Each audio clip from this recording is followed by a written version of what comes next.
Hello, ഇന്നത്തെ കഥയിലേക്ക് എല്ലാവർക്കും സ്വാഗതം. അങ്ങനെ നിർമ്മലിനെ പിടിക്കാൻ വേണ്ടി പോലീസുകാർ പോയിട്ടുണ്ടെന്നുള്ള കാര്യം നയനയോടും നവ്യയോടും കൂടെ ആദർശ് പറയാണ്. ഇതൊക്കെ മറഞ്ഞു നിന്ന് കേൾക്കുന്ന അബിക്കാണെങ്കിൽ ഭയങ്കര ടെൻഷനാവുന്നത്. മാത്രമല്ല ആദർശ് പറയാണ്, എന്തായാലും നിങ്ങൾക്കൊരു സംശയമുള്ളത് അബിയെയാണല്ലോ. അപ്പോൾ ഇന്നത്തോടെ ആ ഒരു കാര്യത്തിലൊരു തീരുമാനമാവും. ഇനി അബി അവനെ സഹായിച്ചിട്ടുണ്ടെങ്കിൽ അവൻ്റെ കാര്യത്തിൽ ഇന്നൊരു തീരുമാനമാവും. അബി ടെൻഷൻ അടിച്ചുകൊണ്ട് ഫോണും കൊണ്ട് പുറത്തേക്ക് പോവുകയാണ് നിർമ്മലിനെ വിളിക്കാൻ വേണ്ടിയിട്ട്. അതേസമയം നവ്യ ആദർശനോട് പറയുന്നുണ്ട്, അബിയെ അകത്താക്കണമെന്നൊന്നും എനിക്ക് ആഗ്രഹമില്ല. ഒന്നുമില്ലെങ്കിലും അവൻ എൻ്റെ ഭർത്താവല്ലേ. പിന്നെ ആ സംഭവത്തിൻ്റെ പേരിൽ എന്നെ ഇവിടെ പലരും സംശയിക്കുന്നുണ്ട്, പ്രത്യേകിച്ചും അവനും അവൻ്റെ അമ്മയും. അതുകൊണ്ട് ഞാൻ നിരപരാധിയാണെന്ന് എനിക്ക് തെളിയിക്കണം, എനിക്കത്രയേ ഉള്ളൂ. അബി ഒരുപാട് തവണ ട്രൈ ചെയ്തിട്ടും നിർമ്മലിൻ്റെ ഫോണിലേക്ക് കോള് പോകുന്നില്ല, സ്വിച്ച് ഓഫ് ആണ്. അതേസമയം പോലീസുകാർ നിർമ്മലിൻ്റെ കൂട്ടുകാരൻ്റെ വീട് വളഞ്ഞിട്ട് ഫുൾ എല്ലാ മുറികളും അരിച്ച് പരിശോധിക്കുകയാണ്. പെട്ടെന്നാണ് എസ് ഐയൊക്കെ തള്ളി മാറ്റിക്കൊണ്ട് നിർമ്മലിൻ്റെ കൂട്ടുകാരൻ പുറത്തേക്ക് ചാടി പോകുന്നത്. അങ്ങനെ പോലീസുകാർ പെട്ടെന്ന് തന്നെ അവൻ്റെ പിന്നാലെ പോകുന്നുണ്ട്. അതേസമയം ആദർശ് എസ് ഐയെ വിളിച്ചുകൊണ്ടേയിരിക്കുകയാണ്. എത്ര വിളിച്ചിട്ടും എസ് ഐ എടുക്കുന്നില്ല. ഇനി എന്താ സംഭവിച്ചതെന്ന് അറിയില്ല. ആദർശ് ഇങ്ങനെ ടെൻഷനോടെ പറയുമ്പോൾ നവ്യ പറയുന്നുണ്ട്, അവൻ പഠിച്ച കള്ളനാ, അവൻ ചിലപ്പോൾ അവരുടെ കണ്ണു വെട്ടിച്ച് മുങ്ങിക്കാണും. അപ്പോൾ ആദർശ് ചോദിക്കുകയാണ്, പോലീസുകാർ അവൻ്റെ വീട് വളഞ്ഞതല്ലേ, പിന്നെ അവൻ ഇനി എങ്ങോട്ട് പോവാനാ? അപ്പം നയന ചോദിക്കുന്നുണ്ട്, അവൻ അവിടെ ഉണ്ടോ എന്നുള്ള കാര്യം ഉറപ്പാണോ? ഒന്നും അറിയില്ല, എസ് ഐ ഫോൺ എടുത്താലല്ലേ അറിയാൻ പറ്റൂ. ആദർശ് നിർത്താതെ പോലീസുകാരനെ വിളിച്ചുകൊണ്ടേയിരിക്കുകയാണ്, പക്ഷേ കോള് പോകുന്നില്ല. അവസാനം അബി വിളിച്ച് അബിക്ക് നിർമ്മലിനെ കോള് കിട്ടുകയാണ്. എടുത്തപ്പോൾ തന്നെ അബി പറയുന്നുണ്ട്, എടാ എവിടെയെങ്കിലും പോയി രക്ഷപ്പെട്. അപ്പം നിർമ്മലിന് കാര്യം മനസ്സിലായി, നീ എന്തൊക്കെ ഈ പറയുന്നത്? എടാ നീ താമസിക്കുന്ന വീട്ടിൽ പോലീസുകാർ വളഞ്ഞിട്ടുണ്ട്. അപ്പം നിർമ്മൽ പറയുന്നുണ്ട്, ആ വീട്ടിൽ നിന്ന് ഞാൻ എപ്പോഴോ പോയി, ഞാൻ വളരെ ദൂരെയായിട്ടൊരു സമാധാനപരമായ സ്ഥലത്താണ് ഉള്ളത്. അപ്പോൾ അബി സന്തോഷത്തോടെ പറയാണ്, ഓ ഇപ്പോഴാണ് എനിക്ക് സമാധാനമായത്. നീയും കൂട്ടുകാരും തമ്മിൽ താമസിക്കുന്ന സ്ഥലത്ത് പോലീസുകാർ വന്നിട്ടുണ്ടായിരുന്നു, ഞാൻ കരുതി അവർ നിന്നെ ഇന്ന് പൊക്കുന്നു. അപ്പം നിർമ്മൽ സമാധാനിപ്പിക്കുകയാണ്, എടാ എന്നെ പിടിച്ചാലും ഞാൻ നിൻ്റെ പേര് അവരോട് പറയില്ല, പക്ഷെ ഞാൻ ഇങ്ങനെയൊക്കെ ചെയ്യുന്നതിന് നീ എനിക്ക് കുറച്ച് കാശ് തരേണ്ട ആവശ്യമുണ്ട്. അപ്പം അബി പറയാണ്, കാശല്ല എന്ത് വേണമെങ്കിലും തരാം, ദയവ് ചെയ്ത് നീ എൻ്റെ പേര് പറയരുത്. ഞാൻ കരുതിയത് പോലീസ് ഈ കാര്യങ്ങളൊക്കെ വിട്ടുകളഞ്ഞു എന്നാ, പക്ഷെ അങ്ങനെയല്ല കാര്യങ്ങൾ. എൻ്റെ ഏട്ടൻ ഇടയ്ക്കിടയ്ക്ക് വിളിച്ച് അയാളെ ശല്യപ്പെടുത്താറുണ്ട്, അതുകൊണ്ട് അവരെപ്പോഴും നിൻ്റെ പിന്നാലെ തന്നെ ഉണ്ട്, നീയൊന്ന് സൂക്ഷിച്ചോ. നിർമ്മൽ കോള് കട്ട് ചെയ്യാണ്. അങ്ങനെ പോലീസ് പിടിച്ചിട്ടുണ്ടായിരുന്നു. നിർമ്മലിൻ്റെ കൂട്ടുകാരനെ കിട്ടിയപ്പോൾ എസ് ഐ ചോദിക്കുന്നുണ്ട്, നിർമ്മൽ എവിടെയുള്ളതെന്ന്. അപ്പോൾ അവൻ പറയാണ്, ഇന്നലെ വരെ ഇവിടെ ഉണ്ടായിരുന്നു, പക്ഷേ ഇന്ന് രാവിലെ അവൻ പോയിന്ന്. അപ്പോഴേക്കും ആദർശ് എസ് ഐയെ കോള് ചെയ്യുന്നുണ്ട്. അപ്പോൾ ആദർശിനോട് അയാൾ കാര്യങ്ങൾ പറയുകയാണ്, അവൻ്റെ കൂട്ടുകാരനെ കിട്ടിയിട്ടുണ്ട്, പക്ഷെ അവൻ ഇന്ന് രാവിലെ ഇവിടുന്ന് മുങ്ങിയെന്നാണ് അറിയാൻ കഴിഞ്ഞത്. അപ്പോൾ അവനെ കിട്ടിയില്ല അല്ലേ? മറഞ്ഞു എന്ന് കേൾക്കുന്നുണ്ടായിരുന്ന അബിക്ക് അപ്പോഴാണ് ശരിക്കും ആശ്വാസമായത്. പക്ഷെ നവ്യയുടെ നയനയുടെ മുഖത്ത് സങ്കടമാണ്. അപ്പം പോലീസുകാരൻ പറയുന്നുണ്ട്, എന്തായാലും അവരെ കൂട്ടുകാരനെ ഒന്ന് ശരിക്ക് ചോദ്യം ചെയ്തോട്ടെ, അപ്പോൾ അവൻ എവിടെയുള്ളതെന്ന് അറിയാൻ പറ്റും. കോള് കട്ട് ചെയ്തതിന് ശേഷം നവ്യയോട് നയനോട് ആദർശ കാര്യങ്ങൾ പറയാണ്. അവൻ്റെ കൂട്ടുകാരനെ കിട്ടിയിട്ടുണ്ട്, ഇനി അവന് വേണ്ടിയുള്ള തിരച്ചിൽ പോലീസുകാർ അവനെ വെച്ചിട്ട് നോക്കുന്നാണ് പറയുന്നത്. അപ്പം നവ്യ സങ്കടത്തോടെ പറയാണ്, അതുകൊണ്ട് കാര്യമില്ലല്ലോ, അവൻ സൂത്രശാലിയാ, ഒരിക്കലും അവനെ പോലീസുകാർക്ക് കിട്ടാൻ പോകുന്നില്ല. അപ്പോൾ ആദർശ് പറയുന്നുണ്ട്, അവൻ എവിടെ മുങ്ങി നടന്നാലും ശരി, ഇന്നല്ലെങ്കിൽ നാളെ അവൻ പിടിക്കപ്പെടും. അപ്പം നയനയും പറയുന്നുണ്ട്, അവനെക്കുറിച്ച് അവൻ്റെ നാട്ടിലൊക്കെ നല്ല അഭിപ്രായമാണ്. അപ്പോൾ അങ്ങനെയുള്ള ഒരുത്തന് ഒരുപാട് കാലമൊന്നും മറഞ്ഞിരിക്കാൻ പറ്റില്ല, അത് അബിയെയും ടെൻഷൻ അടിപ്പിക്കുന്ന ഒരു കാര്യം തന്നെയാണ്.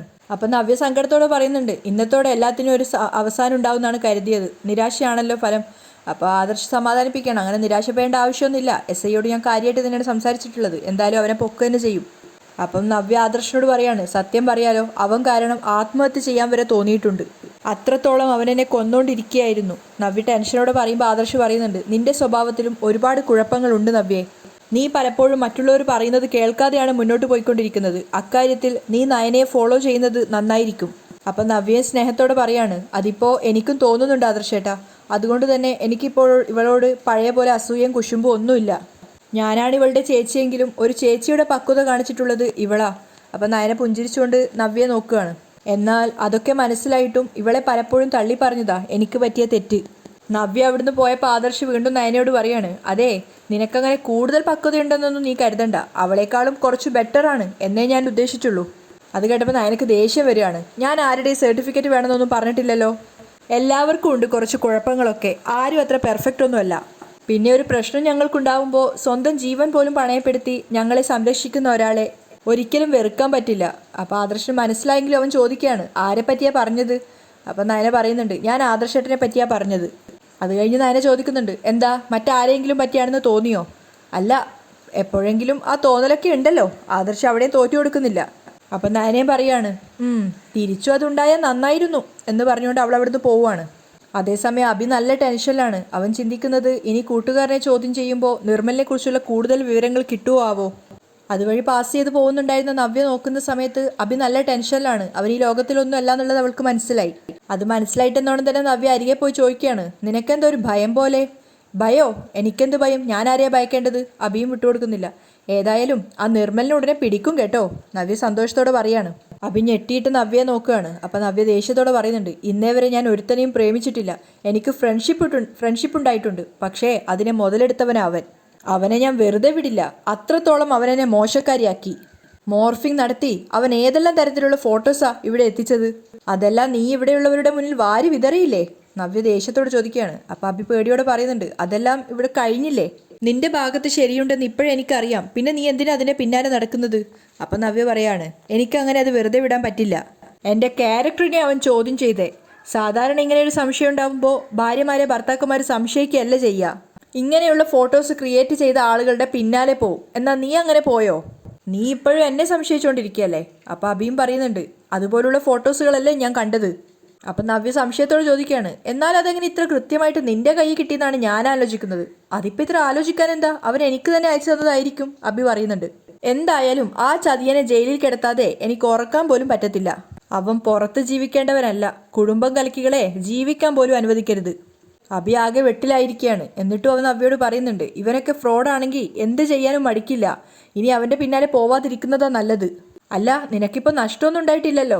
അപ്പം നവ്യ ചോദിക്കുക, ആര് പറഞ്ഞു നഷ്ടമൊന്നും ഉണ്ടായിട്ടില്ലെന്ന്? സാമ്പത്തിക നഷ്ടം എനിക്കുണ്ടായിട്ടില്ല. എന്നാൽ ഇവിടെ എൻ്റെ മാനാ പോയിരിക്കുന്നേ. അതിൻ്റെ അത്രയും വില ഒരു പെണ്ണിന് മറ്റൊന്നുമില്ല. അപ്പോൾ പിന്നെ നഷ്ടമൊന്നും ഉണ്ടായിട്ടില്ലെന്ന് നീയെ പറഞ്ഞാലോ? അപ്പം അഭി വീണ്ടും പറയുന്നുണ്ട്, സ്വന്തം ഭർത്താവ് ഇതിൻ്റെ പേര് നിന്നെ സംശയിക്കുന്നുണ്ടെങ്കിൽ മാത്രമേ നീ ഇതിൻ്റെ പിന്നിൽ പോവേണ്ട ആവശ്യമുള്ളൂ. ഇവിടെ അതൊന്നും ഉണ്ടായിട്ടില്ലല്ലോ. അപ്പോൾ പിന്നെ നിനക്കത് വിട്ടാൽ പോരെ?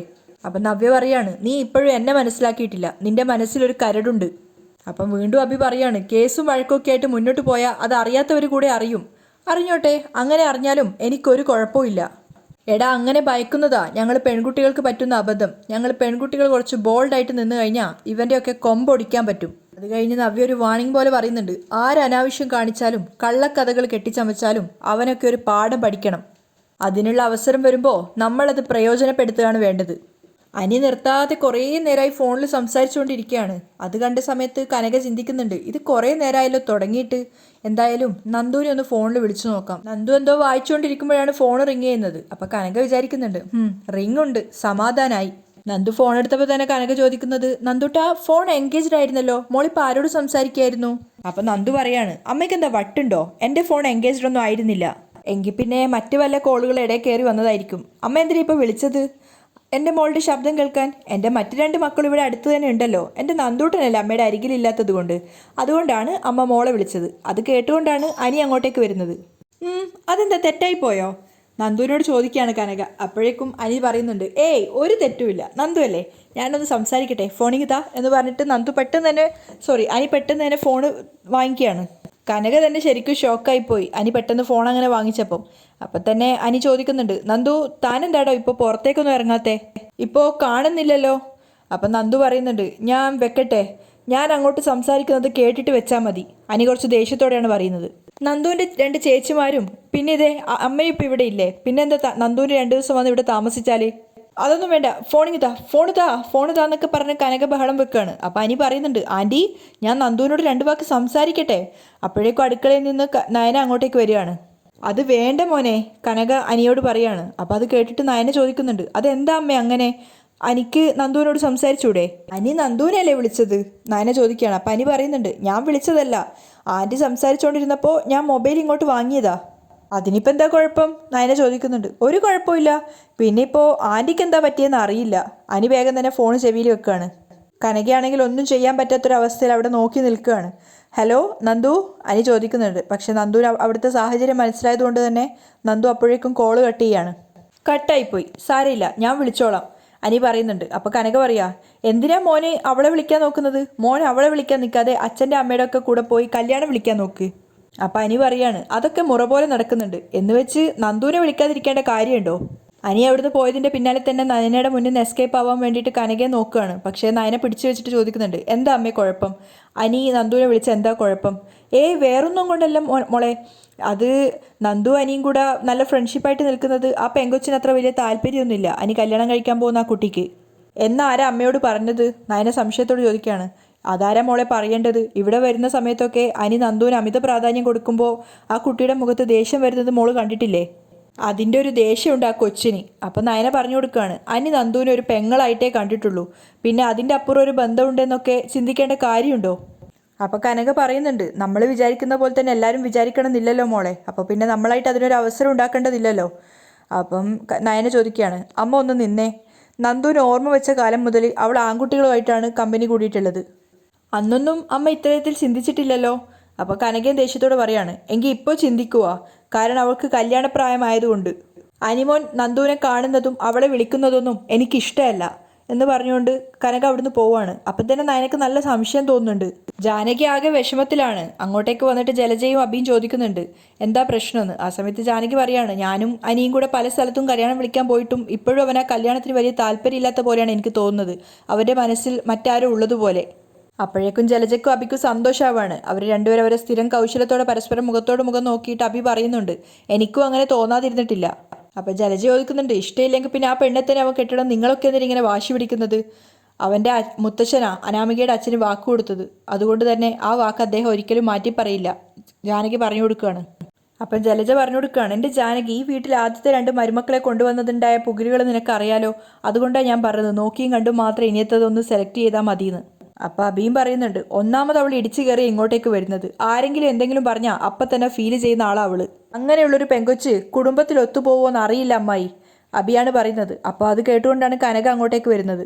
അപ്പം ജാനകി പറയുന്നുണ്ട്, നീ ഇത് പോയി നിന്റെ മുത്തശ്ശനോടും മുത്തശ്ശിയോടും പറ, എന്നിട്ട് എന്താന്ന് വെച്ചാൽ അവർ തീരുമാനം എടുക്കട്ടെ. അത് പറ്റില്ലല്ലോ ജാനകി. ജലജ പറയാണ്, ഇനി എന്ത് സംഭവിച്ചാലും ശരി, നിശ്ചയിച്ച കല്യാണം നടത്താതിരിക്കാൻ പറ്റില്ല, ജാനകിയും പറയാണ്. അത് കേട്ടപ്പോൾ കനകയ്ക്കൊരു സമാധാനമാവുകയാണ്. അപ്പം ജലജ വീണ്ടും പറയുന്നുണ്ട്, അങ്ങനെ നടത്തുന്നതിന് മുമ്പ് അനിയുടെ മനസ്സിൽ ഏതെങ്കിലും ഒരു പെങ്കൊച്ചുണ്ടോ എന്ന് ഒന്ന് തിരക്ക് ജാനകി. പക്ഷെ അത് കേട്ടപ്പോൾ കനകയ്ക്ക് ഒന്നുകൂടെ ടെൻഷനാവുകയാണ്.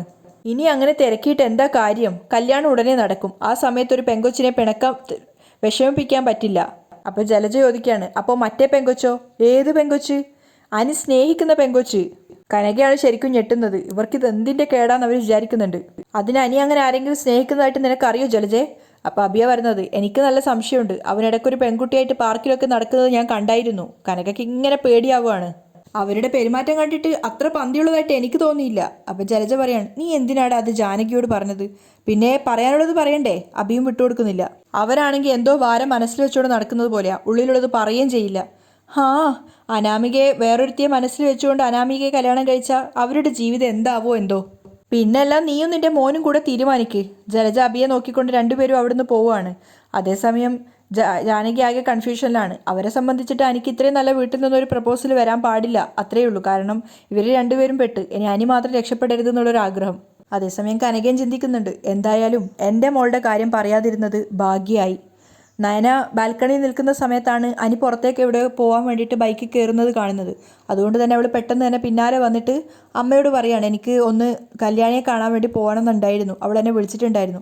അപ്പം കനകയോട് ചോദിക്കുകയാണ്, അടുക്കളയിലെ പണിയൊക്കെ അതുവരെ അമ്മ ചെയ്യുമെന്ന്. അതെന്ത് ചോദ്യം മോളെ, അതൊക്കെ അമ്മ ചെയ്തോളാം എന്നൊക്കെ കനകയും വാക്ക് കൊടുക്കുകയാണ്. അപ്പം വേഗം തന്നെ അനിക്ക് പിന്നാലെ വെച്ച് പുറപ്പെടാനാണ് നയനയുടെ പദ്ധതി. അങ്ങനെ അവൾ പോകുന്നിടത്തായിട്ടാണ് ഇന്നത്തെ എപ്പിസോഡ് വൈൻഡപ്പ് ചെയ്യുന്നത്.